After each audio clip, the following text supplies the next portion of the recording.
Social media महत्वपूर्ण विषय है। कई तरह के जो ऐप्स बने हैं जिसमें जाति, धर्म, मजहब, भाषा, क्षेत्रवाद, प्रांतवाद, लिंग, ये जो ग्रुप्स हैं ये लगातार समाज को बांटता जा रहा है। जैसे सट्टेबाजी की महादेव ऐप जैसे मामले में बड़े स्टार्स और इन्फ्लुएंसर के युवा गैम्बलिंग सिखाया, कारण कर्ज में डूबे युवाओं को 18% आत्महत्या की दर दी थी। मेरा अध्यक्ष जी इससे कोई कंसर्न नहीं है, उसमें समाज में तनाव बढ़ता जा रहा है। उसकी कोई ऑथेंटिसिटी नहीं होती है, उसकी कोई सत्यापन नहीं होता है। अच्छा, उसको डालने के पहले किसी से परमिशन लेना चाहिए कि नहीं, ये होगा कि नहीं, तो इस पर किसी भी तरह की कोई कार्रवाई नहीं है। कठोर कार्रवाई हो, ये मेरा रिक्वेस्ट है। कठोर कानून बने। माननीय मंत्री महोदय ने जो जवाब दिया है, ये ऐसा होगा तो ऐसा करेंगे, ऐसा हो जाएगा तो फिर इसके लिए ये प्रावधान है। इन्होंने ये नहीं कहा कि पूरी जिंदगी तबाह होने के बाद या घटना घट जाए, किसी आदमी की हत्या हो जाए, तब हम निराकरण में ये दे रहे हैं। ऐसा उत्तर सही नहीं। आजकल इंटरनेशनल बातें करते हो बिहार से निकल के। भैया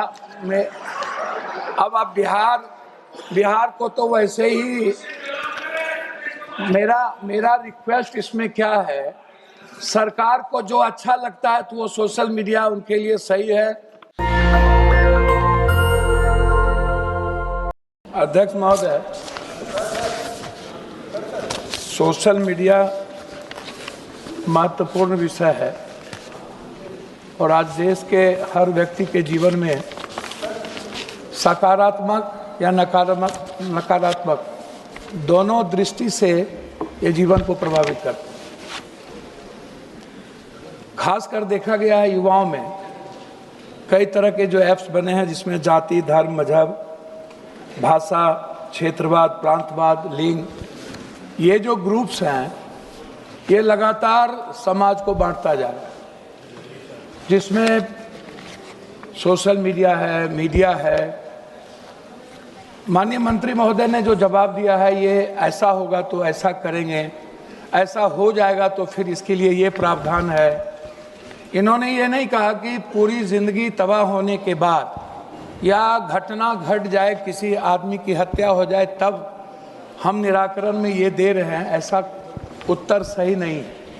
इन्हें ब्राज़ील या अन्य कंट्री से कई देश के लगभग सिंगापुर, फिनलैंड, अमेरिका, यूएसओ ने डिफेक्ट सुरक्षा मॉडल को लागू किया, जहां पर एप्पल, गूगल जैसी आजकल इंटरनेशनल बातें करते हो बिहार से निकल के। भैया अब आप बिहार को तो वैसे ही मेरा रिक्वेस्ट इसमें क्या है, सरकार को जो अच्छा लगता है तो वो सोशल मीडिया उनके लिए सही है, लेकिन जो इस देश की सुरक्षा, आंतरिक सुरक्षा या आने वाले युवाओं की पीढ़ी के लिए जो घरेलू हिंसा से लेके जिसके कारण मंत्री जी, माननीय अध्यक्ष जी, माननीय अध्यक्ष जी,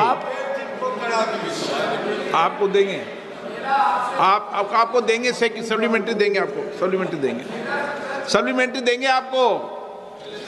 माननीय अध्यक्ष जी, सोशल मीडिया और फेक न्यूज़ के बारे में जो विषय माननीय सांसद जी ने उठाया है वो वाकई एक बहुत ही चिंताजनक विषय है। I sincerely want to say that fake news is a threat to our democracy today, और हमें सोशल मीडिया पर फेक न्यूज़ पर, AI जनरेटेड डीप फेक पर स्ट्रिक्ट एक्शन लेने की ज़रूरत है। जिस तरह से सोशल मीडिया प्लेटफॉर्म्स का उपयोग करके एक तरीके से कई ऐसे इकोसिस्टम बन गए हैं जो कि भारत के संविधान को फॉलो नहीं करना चाहते, बहुत तरह से इस पार्लियामेंट द्वारा बनाए हुए कानून को भी पालन नहीं करना चाहते, उसमें स्ट्रिक्ट एक्शन लेने की और कड़े नियम बनाने की वाकई बहुत सख्त ज़रूरत है। हाल ही में कुछ नए रूल्स भी बनाए गए हैं। विदिन 36 आवर्स टेक डाउन करने की एक नए रूल अभी हाल ही में बनाया गया है। AI जनरेटेड डीप फेक्स को आइडेंटिफाई करके उसके ऊपर एक्शन लेने का भी नया रूल ड्राफ्ट पब्लिश किया गया है। Consultation is currently going on. Parliamentary committee ने भी बहुत अच्छा काम किया। मैं धन्यवाद देना चाहूँगा श्री निशिकांत दुबे जी को और कमेटी के सभी सदस्यों को। उन्होंने बहुत अच्छा डिटेल्ड रिपोर्ट कल ही सदन में रखी है, जिसके अंदर कई अच्छे प्रस्ताव आए हैं, कानून को किस किस पॉइंट पे कड़ा किया जाए। माननीय अध्यक्ष जी, ultimately fake news, social media इसमें this is a very fine delicate balance between freedom of speech and protecting our democracy, और इस फाइन बैलेंस को लेकर सरकार चल रही है। माननीय प्रधानमंत्री श्री नरेंद्र मोदी जी ने डिजिटल इंडिया के माध्यम से देश में जो एक नई क्रांति लाई है, जो डेमोक्रेटाइज किया टेक्नोलॉजी को, उसके अच्छे प्रभाव भी हमें अपने संज्ञान में लेने चाहिए, क्योंकि सोशल मीडिया एक तरीके से एक प्लेटफॉर्म भी देता है सभी को। इन सब पॉइंट्स को विचार करके इंस्टीट्यूशंस, हमारे समाज में जो ट्रस्ट है, उस ट्रस्ट को कैसे स्ट्रेंथन करें, उसी पर सरकार काम कर रही है। राजेश रंजन जी, सर। अध्यक्ष जी, जब कोई भी फोटो या कोई भी चीज़ धर्म मजहब की, जैसे मणिपुर की घटना है, सोशल मीडिया ने प्रमुखता से इसको निभाया है और समाज में तनाव पैदा किया।